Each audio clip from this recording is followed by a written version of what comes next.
Hey, Champion Nation. Welcome to the Champion Nation podcast. So a nice, really quick thing to throw away for people when they are kind of listen to the podcast, and they can take this away right now, today, tomorrow, is look at your social media and see it as your library of books. Okay, so if I had a library of books, this is my social media. I've got all the accounts. I've got Kate, I've got Michael, I've got my mum, I've got everyone on the accounts, right? Who do you look at? And once looking at their post, their story, does it give you energy or does it make you feel worse about yourself? Okay. Now we've got to be careful. There's always nuance. We don't want to create an echo chamber. But this is just one quick thing. If I look at people and they're always flashing Rolexes and they're doing this and they're going on holidays and it's making me feel bad about myself, I will unfollow those people like that. Okay. If it makes you feel driven and it makes you want to drive on, I want to change my life, great. But that's the first thing I do. So in terms of tackling perceptions, there's a lot more involved in terms of coaching, open-ended questions. But that's something for someone to take away right now. Cultivate your social media and make sure when you look at it, it makes you feel better about yourself, not worse. Oh my gosh, Champion Nation. Oh man, I am so happy to be back. I took a 2-week hiatus off. Came down with a little cold. It happens when you got to rejuvenate, but I'm back, and I'm not just back. I'm here with a good friend of mine all the way from across the pond from the UK, Michael Glassock. Did I say it right? I like Michael. Michael G. Michael G, MG, Michael G. A lot of friends call me MG, but I feel like a boxer coming into the ring. You hype me up, Patreon. I love it. Michael G, man, we're here. We have him. Michael, he's a coach. He's a phenomenal speaker, and he's also the host of his own podcast titled Catapult Your Career. Michael, thank you so much for joining us. How you doing? I'm very well. Firstly, thank you for having me, and it's nice to have that positive energy on a Sunday afternoon here in the UK. So it's an absolute pleasure to be here, mate. Absolutely. How's the weather over there? Honestly, very British. What does that mean? But okay. So for those who would have a stereotype in terms of British weather, it rains a lot in UK. It depends where you are in the country, but it is very British today, and it is raining. So it's been raining all day, unfortunately. Okay. Well, Michael, it's raining over there. It's going to be about 82 degrees over here in Atlanta. But with that being said, I want you to be able to share and shine some sunlight onto our listeners and to our visitors. So just briefly tell us a little bit about who you are, what you do, and why you do what you do. Amen. Okay, I can do that. So as you introduced me, I am a coach, speaker, and podcast host. And in terms of the coach piece, I'm a career transition coach. So I work with clients, mostly people in professional careers. So accountants, advisors, and consultants who are looking to transition out of that industry or transition role. So that's usually my niche, but I've worked with people from the army to the NHS, which is our public health service in the UK. And that is very much my kind of my clientele who I help support. And I'm sure we'll delve into the background of how I came to that position based on my own personal experiences. Why career transition, is really important to me. But the reason, the why, which I love that question. The why is because that is what makes me kind of go into a state of flow. So like when I inspire people to do what inspires them, that's when I'm at my peak. That's when I really, really am my kind of happiest self. And I'm very fortunate that at the younger age I am, I'm only 28 going on 29. I'm truly blessed to have found that at such an early age. Whereas I think it takes people a little longer to kind of get to that place. But again, like I said, we'll come on to perhaps why the wider personal reasons that allow me to have that awakening at an earlier than normal age, I'd say. I appreciate you for sharing that. I was going to ask you. I wanted to know, how young were you? Yeah. That's what. So, yeah, you got me age, and it's funny. A lot of people when they speak to me, they see my lovely lovely clear skin. The mixed race helps with the nice clear oily skin. Absolutely, It absolutely. helps well, and the Caribbean heritage, it puts me in good stead. But when people speak to me, so my dad had me quite late in life, they often they go, "How old are you again? Like, you're that young?" So Yeah. we'll see if you do that at the end of this conversation as well.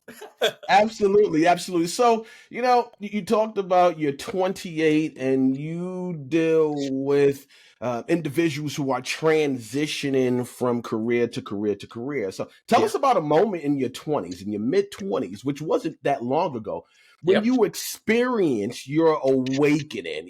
Some people go their entire life and never experience Yeah. some form of awakening. So, tell us about that and what inspired you to leave your career in the healthcare field and Yep. pursue a different path.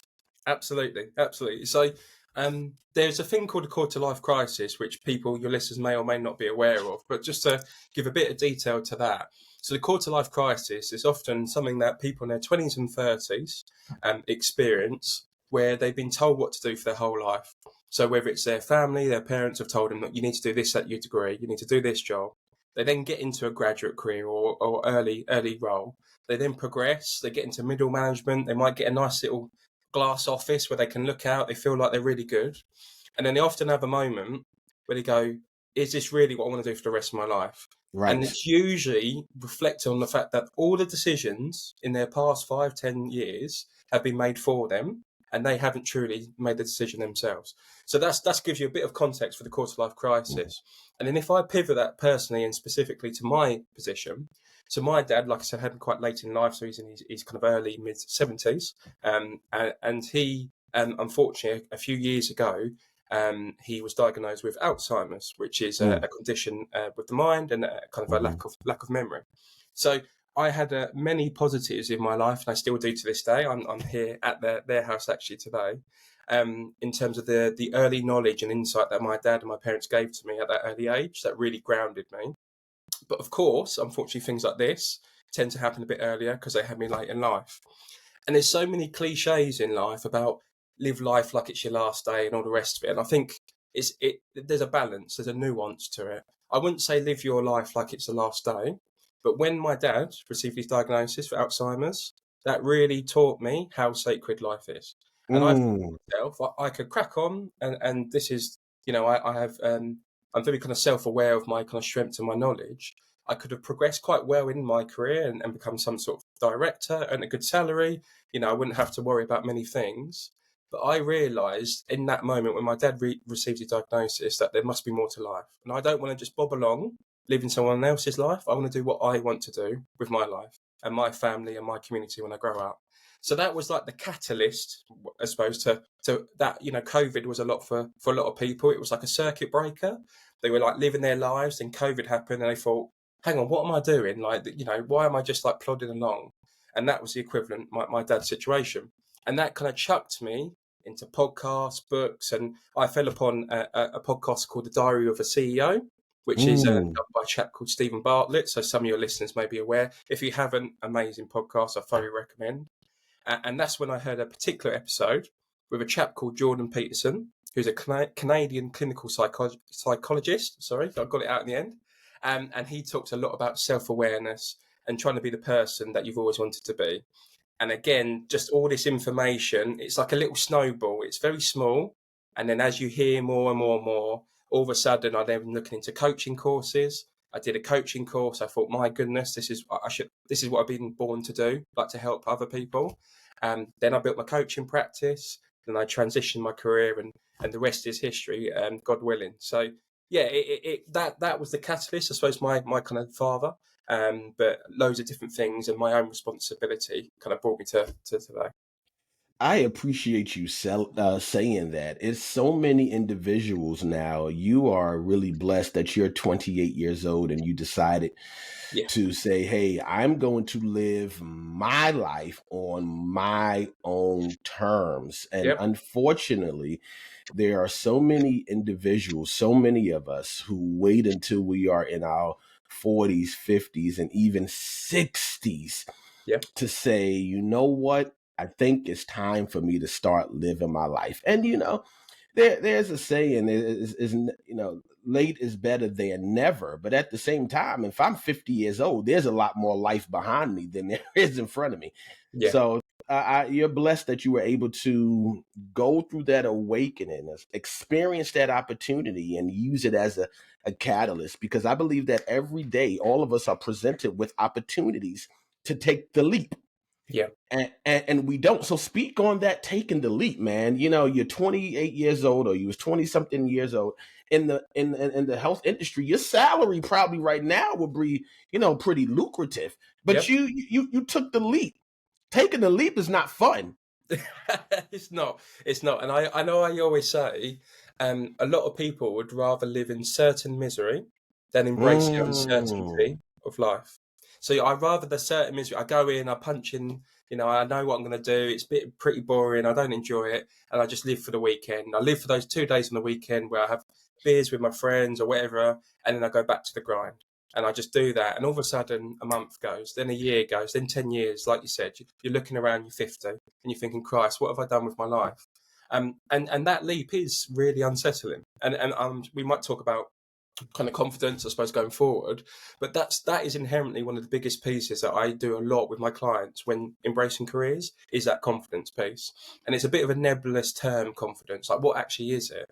And it's just kind of taking action on things that you feel uncomfortable with. That's how I try to make it as simple as possible. I don't try and speak to sound clever than I am. I always try and speak and keeping a practical knowledge.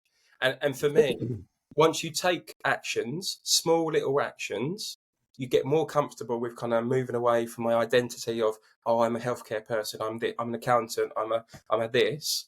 And the more and more you do that, within a week, within a month, within a year, you look back and you think, bloody hell, look how much I've done, look how far I've come. And all of a sudden you're off on the races, as we say. So for me, that's why you're noticing a lot of my coaching programs, we do a lot around mindset, because that's one of the biggest things to start. Before we get into all the practical weeds, we need to change a person's mindset. But I don't forget, because I did it myself, I transitioned careers, you need to get the practical actions of what are you doing every week. Because if you did one thing every single week, 52 weeks in a year, just think how far you could go towards your dream, towards your goal, 100%. Some of us, we wait until we're about 50, 30, 40, 50, 60 before we take the leap. There's a reason we do that. Well, there's multiple reasons we do that. Number one, fear. And the other thing is identity. If you've been on a job Yep. for 20 years, most people, their only identity is IBM. Their only Yep. identity is Delta. Their only identity is their career. Once you strip that away, they don't have anything else, or they can't identify. They can't define their lives. It's difficult. Or even if you have, a stay-at-home mom, that's all she knows. Once the kids grow up, graduate, go to college, she's lost. Yeah. Yeah. And You, and you know, I was just going to say, I love what you said there, because you're preaching to the converted, and that is one of the main reasons why my niche is accountants, consultants, and advisors, because those are people 9 times out of 10 that have entered that industry for prestige and for money, and then once something clicks and they go, oh, like, there's more to life than just my identity, just to be, oh, I'm an accountant, people respect me and like me because I'm an accountant. When they realise there's more to that identity, okay, what happens when you're not an accountant? All the insecurities start boiling up. So I absolutely yes. love that point. I love the point you shared. So when it comes down to a life worth living, I want what is a life worth living to me? I'm 40 years old, just turned 40 in Mm-hmm. March. I'm about to turn 41 in the next probably 4 to 5 months. And Yep. I just hit the point. Just hit the point where I stop allowing what I did to define me. I Mm. wrote a book. Oh, I'm an author. Yeah. Like, no, no, no, no, no. You wrote a book, bro. That's it. There's Yeah. multiple pieces to your life. So, what does a life worth living mean to you? But the question I really want to hone in on: Mm-hmm. how do you help others define themselves? Yeah. Perfect. Okay. So, like you said, it's a two-part question. The first part you've almost answered in but yourself, in terms of what is a life worth living. Well, it matters to you. It's what you think it is. And that's the biggest thing I want to drive across in terms of like careers and transitioning is like you need to step away as hard as it is. And that's why I suppose having a coach kind of hand by hand and one-on-one helping support you through this process is quite good. And I had a coach myself when I went through the process is you need to step away from what other people think about you and other people's perceptions. And I'm not even talking about society. I'm not even talking about your Instagram, you know, the guy's got the Lambo, the guy's flashing his Rolex and all the rest of it on your social media. I'm talking about your family and your friends, because actually that is the biggest perception of I am an accountant, I want to leave, I don't enjoy it anymore. But then you're worried what your uncle, what your parents, who, you know, your sister, your brother thinks about it, and that stops you from making that leap. So that's the biggest thing, I suppose, first and foremost, is a life worth living is what you define it as, not what society, not what your friends, what you define it as. And for me, it comes back to that why statement, that kind of Simon Sinek, if people are aware, that kind of start with why statement of inspiring others to do what inspires them. That's my life worth living. If I'm doing that, if I wake up with the sole focus every day doing that, I'm sorted. So that's kind of my, I suppose, definition. And more importantly, like you said, how do I help others do that? So there's that process I'm sure we're going to go into in terms of the 3 pillars, which I'll break down in a bit. But the 2 things to start off with is that perception of others, is tackling the perception. So a nice, really quick thing to throw away for people when they are kind of listen to the podcast, and they can take this away right now, today, tomorrow, is look at your social media and see it as your library of books. Okay, so if I had a library of books, this is my social media. I've got all the accounts. I've got Kate, I've got Michael, I've got my mum, I've got everyone on my accounts, right? Who do you look at? And once looking at their post, their story, does it give you energy or does it make you feel worse about yourself? Okay. Now we've got to be careful. There's always nuance. We don't want to create an echo chamber, but this is just one quick thing. If I look at people and they're always flashing Rolexes and they're doing this and they're going on holidays and it's making me feel bad about myself, I will unfollow those people like that. Okay. If it makes you feel driven and it makes you want to drive on, you know, I want to change my life. Great. But that's the first thing I do. So in terms of tackling perceptions, there's a lot more involved in terms of coaching, open-ended questions, but that's something for someone to take away right now. Cultivate your social media and make sure when you look at it, it makes you feel better about yourself, not worse. Okay, so that's one bit. And then the second bit, which I think is the most important, is finding your values. And it's such a kind of generic thing that we chuck out values. What are our values? Yeah, Michael, that's great. How is it actually going to help me? And that's why I have an exercise a bit which will kind of ask open-ended questions, poses different kind of values for people to look at and to prompt in their mind. And once you get those values, and I have 4, which I can share with you if you wish. Once you get those values, you can use it as your funnel and your filter for all the decisions you make in your life.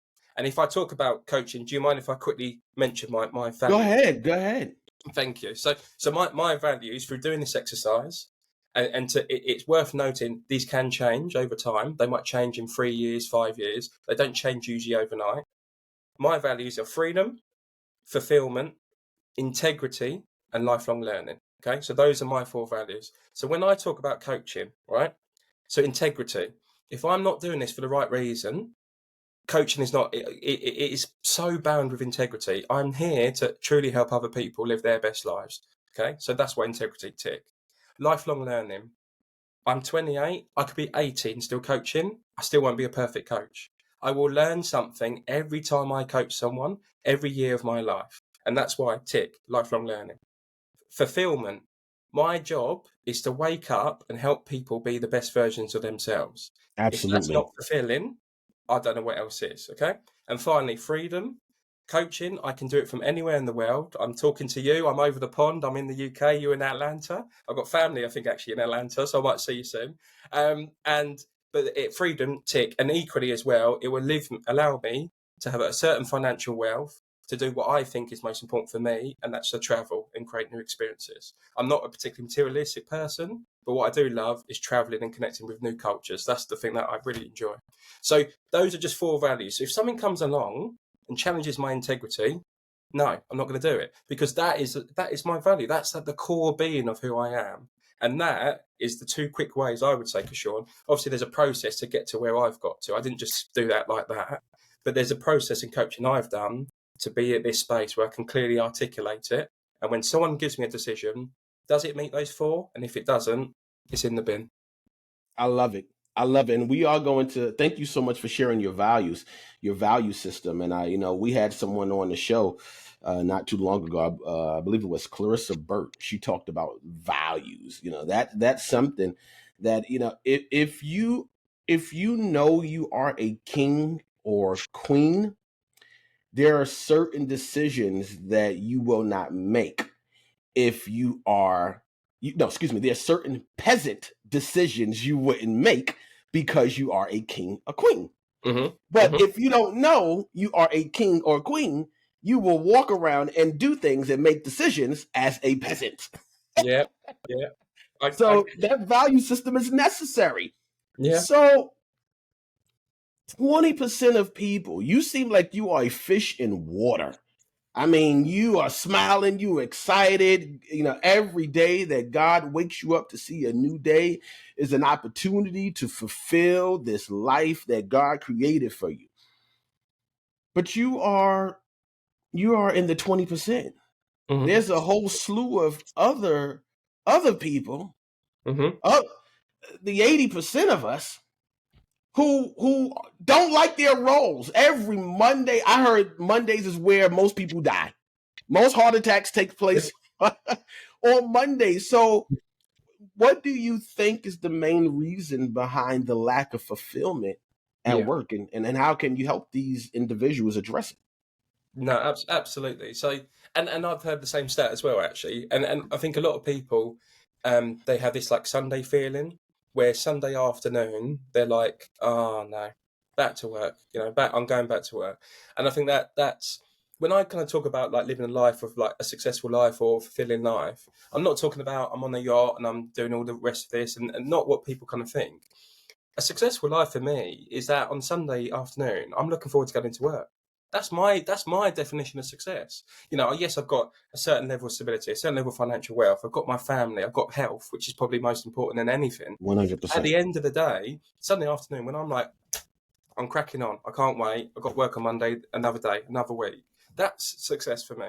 So for that lack of fulfillment, there's various things for different people, and this is where kind of self-awareness journey, whatever it is, different people have different reasons for their lack of fulfillment. The common ones I find with kind of clients is a lack of autonomy. So they're told what to do. They can't. They're not decision makers. It doesn't mean you have to be the CEO. It doesn't mean you have to like run or be a manager and manage kind of colleagues. But they don't have autonomy over the things they do on a day-to-day basis. And I talked about my values, and I mentioned freedom. There's a very key link between freedom and autonomy for me. So if I feel like I'm in a little cage and I'm being told what to do, exactly. I'm checked out. I I can't do it. need to be empowered, and really good managers are often good coaches because they don't just tell people what to do. They say, Kashawn, I've got this job, I need to do this. These are the options. What do you think's best? They I love empower it. the employee. Yes. They empower Yes. them. Exactly. So, Yes. yeah, for me, that autonomy and then finding your community and your tribe, those two things. So, like, I already know within 5 minutes I was going to have a great conversation with you, okay? Because I can feel your energy, I can feel your positivity, and I can feel your mission. There's a reason why you're doing this podcast, because it's exactly the same as me, to help other people, to have that realization at an earlier age. So if I find a tribe and a community who are trying to do like-minded things, so we're all working together to a shared goal, and I feel like I've got autonomy to kind of put towards that goal, that is going to give you 9 out of 10 steps to actually get to a place where you feel fulfilled for me. I love that, which takes me into the quarter life crisis. You touched on it briefly Mm-hmm. earlier, and I've never heard it phrased that way. I could think about a time when I was 25 years old. I left a job. Mm-hmm. I just left, like literally. I left. I have kids. I was married. I was married. I had kids, and I just left. I wasn't happy. I hated that place. I hated it. But looking back though, I don't think I would have just left. It was stupid. It did put us in a financial situation that I would not have done now being 40. Mm-hmm. But there are so many of us out here now, so many people who, today is Sunday and it is 10:25 Eastern Standard Time on my side. Mm-hmm. There's some people, once 4 or 5 o'clock start rolling around on this side, Yeah. here we go. The anxiety starts. The Yeah. anxiety starts. So the uncertainty, the questioning that people have that they're going through, for your generation, they don't. How do you help them navigate that quarter life crisis? Yeah. No, it's a really good question, and it's interesting to hear your own experience as well, and what you would have done, knowing what you know now in terms of that past experience, and in terms of helping people navigate it.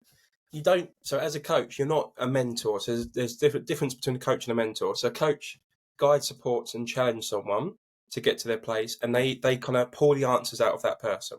Whereas a mentor they tell them, right, this is what you're going to do. These are the steps. Off you go. Okay. Whereas a coach, I don't do that. I create and facilitate space to pull the answers out. So you already know the answers yourself about what you would do again with that past 25-year-old self.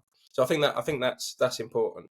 And with the kind of navigating the quarter life crisis, that's where a coach is quite helpful, because I will ask you loads of open-ended questions and I will challenge you. That's the biggest thing that we do as coaches. I will challenge you to say, how did that make you feel? A lot of times you'll do things, you won't even think twice about how it made you feel. It's just, what's next? What's next? What's next?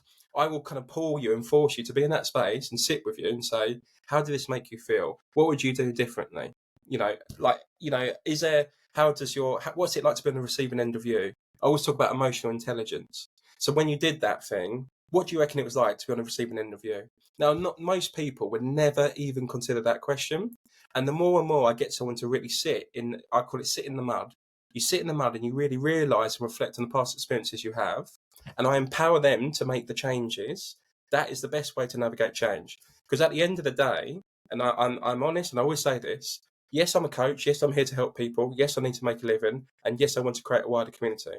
But I don't want you to be dependent on me. Because if I am, I'm not a good coach. I don't care about repeat visit. Like, you're constantly coming back to me over 3, 5, 10 years, I'm not doing my job right. I want to serve you to the cows come home, yeah? But once I give you the techniques and I empower you and I let you kind of be more self-aware, you then won't need to see me once every month or once every 3 weeks or whatever it is. So that's the key for me in terms of helping people navigate, is by creating a space, allowing them to gain that self-awareness and to kind of look inward rather than thinking they're just reacting. They're more proactive rather than reactive. And the more I can help people do that, eventually I can say, I love you, you love me, we've had a great coaching relationship. I'm so proud to see where you've gone and how far you've travelled. You go off and you crack it and you smash it now. You don't need me anymore. If you want to touch base once every year just to check in things, great, but you don't need me. You've got the power to do what you need to do. Wow. I like that. I want to serve you until the cows come home. But if you keep coming back to me, that means I'm not doing a good job. And that's almost like parenting as well. Absolutely. And even being a leader, being a manager. There are so many, and I think the Yep. lack of fulfillment comes in, and you touched on it. The lack of fulfillment comes in when people start to micromanage their team, right? Just empower Yeah. me, lead. Don't lead me astray. Just lead me and point me into the right direction. Yeah. That's all, and give me the autonomy to do what I need to do within a specific time frame. Yeah. Yeah. And, And, and I can really quickly think about when I was a manager in the healthcare service, and the best managers manage themselves out of a job. So within the first 2, 3 months, yes, I shut up and I just listen. Right, how do you do things? And I just shut up. The first 2 months, I just listen to their processes, listen to what they do, and I would always hear. You often hear this in healthcare. Oh, I say, why do you do that? And she said, oh, that's just how I've always done it. I'm like, okay. yes, I'm like, yes, I'm like, yes. little red flag. So I'm like, I'll shut up, but I'm keeping a note on that. And then after a couple of months, I'll start empowering them and say, right, we've got this to do. We need to change the process. What do you think's best? This is the outcomes we're looking for. Get everyone in the team, whether it's one-to-one or groups, and they start to pull together things. If there's something I think that's kind of going a bit off track, I'm there to facilitate. So I'm like, okay, this will help us deliver this. Will this do this in the deadline set? No. Okay, how else do you think we can go about this? I'm just chucking it back to them. Within 6 months, that whole team of about 12 people that I used to manage, they would constantly come up to me and say, Michael, what do I do? What do I do? And I say, okay, what do you think? Okay, what's the situation? After 6 months, they would say, Michael, I've got this problem. I've done this, this, and this. Okay, just want to check you're happy with it. And I go, perfect. And then they're gone. And that allowed me to do my job and be strategic Absolutely. rather than stuck in the weeds. So I completely agree with kind of what you said about managers and leadership. And you touched on the three pillars. Thank you for Yes. sharing that. The three pillars. Who am I? What is my path? Hmm. And how will I get there? My wife and I, we were talking a few days ago. It's so funny. You will never know how to get anywhere if you don't know where you are. Yep. I Yep. could never see you across the pond if I don't know. Hey, am I in Atlanta? Am I in Oklahoma? Am I in Nevada? Am I where am I? And then once I determine that geographical point, then I could take the necessary steps like what is my path. So share with us the three pillars. Can you elaborate how you help individuals transition from Absolutely. career to career? Absolutely. And I love your analogy. And it's like, because you said, like, if you're doing GPS and you want to go somewhere, what's the first thing you do? You set your location. So sometimes it might say, oh, home, and it recognizes it on your phone. But the Mm-hmm. first thing it does is, where am I now? Then you say, where do you want to go? And then it gives you little steps and all the rest of it, and you're on your way. So I really like that analogy. And that is kind of based on my pillars. So coaches, a true coach kind of says, where are you now? Where do you want to go? And how can I help you get to that place? How can I help you overcome the barriers to get there? And that's why I set my pillars up how they are. So who am I? It's all about getting self-awareness on who you are today. When you come and present yourself to me, this is where we do a lot around centering and stabilizing your state. So you probably have come to me because you're not happy where you currently are in your job. So there's a lot about stabilizing the person first and foremost to be able to allow to receive coaching and receive open-ended questions. If you're in a frantic state, you can't concentrate. So there's a lot Right. about stabilizing that person first and foremost. Once I've done that, then we talk a lot about what we said today. So a lot about values. We talk a lot about life purpose, and that touches a lot on the Start With Why, the Simon Sinek book. If you've ever seen the book or talk, if you just type in Start With Why, Simon Sinek on YouTube, amazing talk, and that will really kind of get some people to understand what I'm starting to talk about in terms of that life purpose. And then there's another exercise I do called the coat of arms. So if you imagine a coat of arms so old, like families and all the rest of it, they have like a badge, a coat of arms. And that's where I start to input some of the kind of strengths, the qualities, the preferences of work in that coat of arms. So they can have their own personal coat of arms and the things that they want and value. So that's all about understanding who you are today. So centering yourself. Now, once we have a good understanding of who we are, we now are going to be much more likely to know how we react to situations and what Yes. we ultimately want to do. So that's really important when I start with that. So, and by the way, the funny thing is, I've said nothing about jobs, said nothing about applications. It's all about who we are first and foremost. Second bit, Absolutely. what is my path? This is where, for the listeners, it's not Ikigai, but for listeners who are aware of Ikigai, it's a process similar to that. And Ikigai is what we call a Venn diagram of like what I love, what I'm good at, what the world needs, and what I can be paid for. I do a process similar to Ikigai because Ikigai is great. It's a good kind of starter for people to use. And again, hopefully this gives people insight for stuff they can take away right now. But I do a process similar to that. And I also incorporate visualizations and guided meditation. So I will do places where I will touch on people's senses. So what do they smell? What do they see? What do they hear? And put themselves in that future state. And then ask them, where are they? And that's when you can start to find bits and aspects that apply to careers and jobs. So that is what is my path. And then finally, how will I get there? Now we have an understanding. So like with business, you could do so many disciplines in business, accounting, finance, legal, whatever it is. Once you kind of get, so I knew I didn't want to do accounting. All of a sudden I went from this in business to that. So what I'm trying Mm. to do, I'm not going to say, right, okay, Sean, you're going to be a veterinary surgeon. That's not what kind of coaching is about. But I'm going to get you from this, having no understanding of where you want to go, to something like this. I'm going to give you a path of where you want to go. And once you've got that, that's when we start doing action plans. I've got networking strategies to really kind of target you, but 3 to 5 years on. That's something I personally did that was really important for me in my transition. We tasked to look at kind of volunteering or shadowing to get practical experience to actually get you in that post. And then also, I'm very kind of I've got a bit of expertise, in functional recruitment. So stuff like CVs, cover letters, interviews. So I will do mock interviews with the client as well. So it's a really like end-to-end process. Yes, the most important thing is we've got to change the mindset and the perception and that kind of prestige, that identity that you kind of said earlier. And then I really start helping you kind of, where do we want to go? And then ultimately, once we know where we want to go, how am I going to get there? That's the three pillars, I say. Yeah, I love that. And although you laid it out so eloquently, I know there are some challenges. One of the Absolutely. things that I do, I'm a confidence coach. And the thing is, see, one of the things, I don't identify with that one thing. One of the things that I do is help people raise their level of confidence so they can come to you, so they can pick the right career. With that being said, I experience a lot of challenges in that area. There Yep.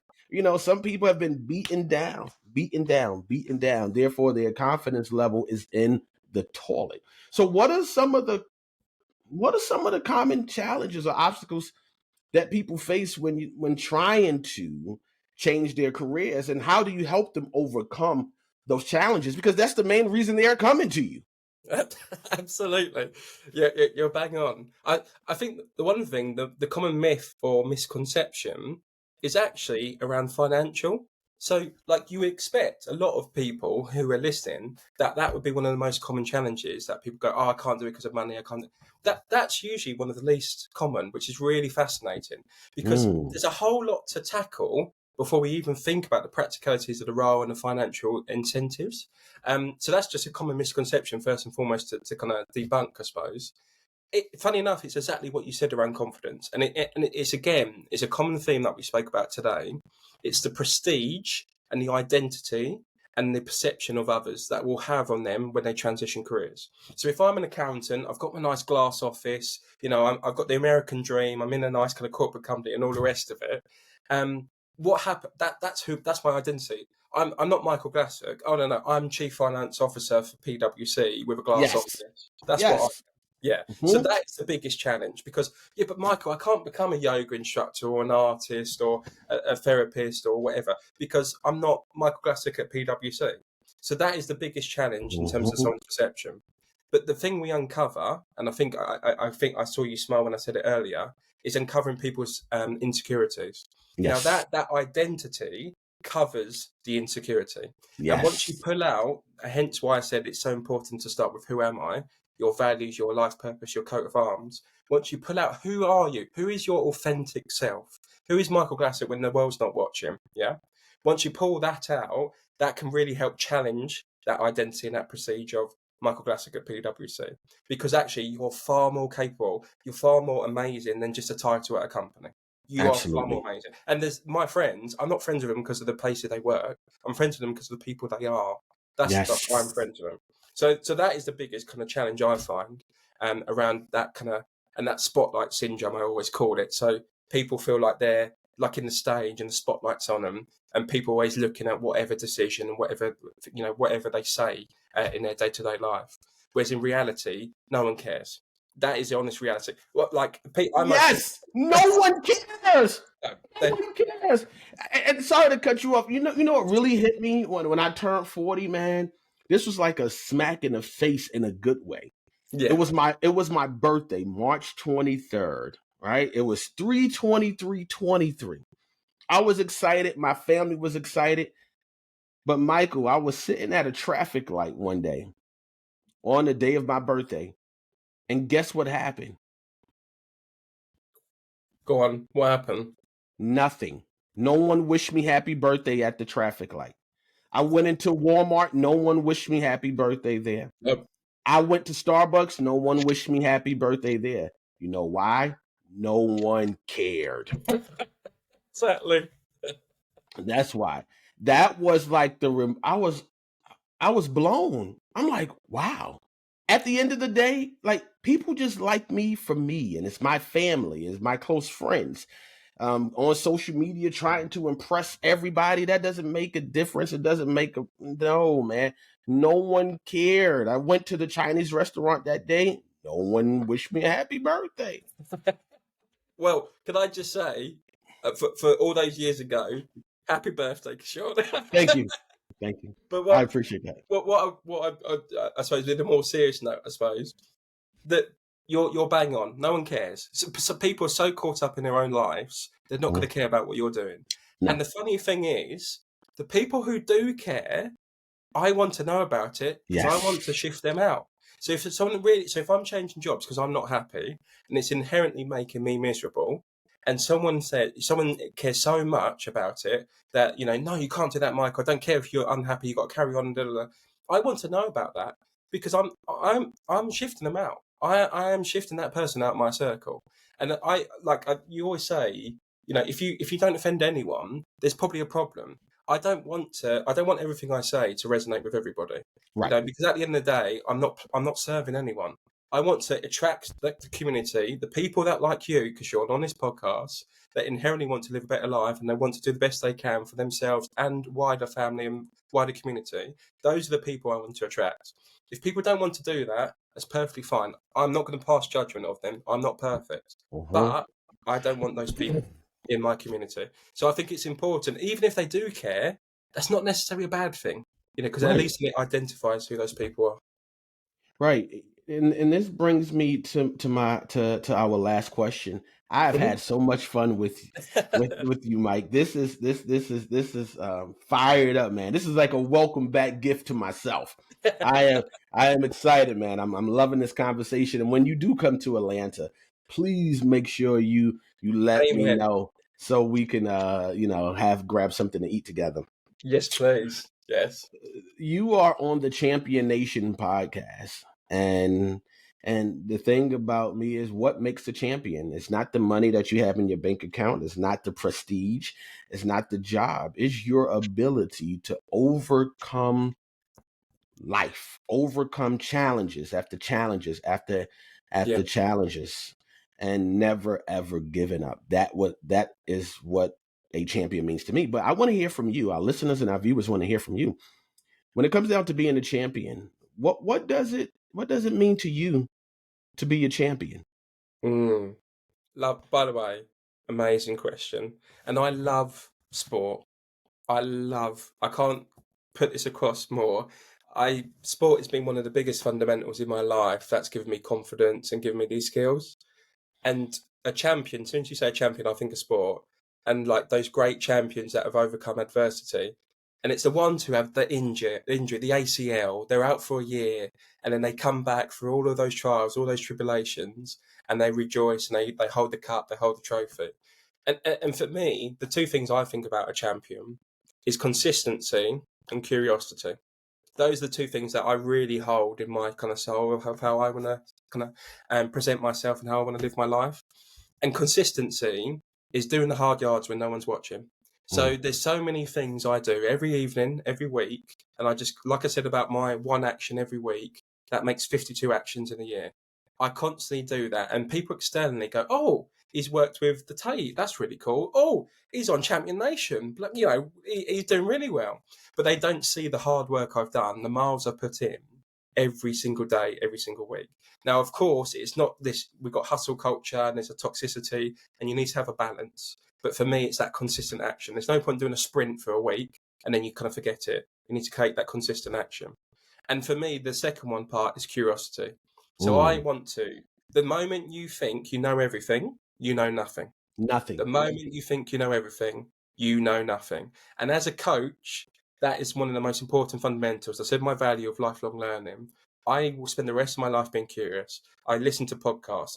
I read books. I'm always fascinated by people's lives. And if I take consistent action for the rest of my life, touch wood, God willing, and I'm always curious about new ways of working and not thinking I'm always right, that is what a champion is for me. Michael, thank you so much for sharing that curiosity and consistency. Michael, where can our listeners and viewers reach you? Well, firstly, thank you so much for your time, Kishore. And honestly, thank you. Atlanta, I'm not just saying this because I do have friends from Canada who've been in Atlanta. You're known for good food, so I'm taking up that because I love your barbecue, I love the food. So I'm taking up on that. So yeah, where people can find me, simply type in Michael Glassock Coaching, and you'll find me on your LinkedIn, Michael Glassock. You'll find me on Instagram, and you'll find my website, michaelglassoccoaching.com. But I can provide links to the show notes for you, for sure. But simply Michael Glassock Coaching, and my little face will pop up. Absolutely. That cheerful face. Well, Champion Nation, this has been a phenomenal conversation. I have absolutely enjoyed it. I won't speak for you, and if you enjoyed it, this is what I would like for you to do. Please like, subscribe, comment, and share. Michael touched on the 3 different pillars, his value system. Oh my gosh, there's so much packed into this 45-minute conversation. We could have talked for hours and probably still wouldn't have scratched the surface of what it means to be a champion, and also what it means to address the mindset so we can transition from where we don't want to be to where we want to be. Champion Nation, this has been a wonderful day. Have a wonderful day and a wonderful week. Take care.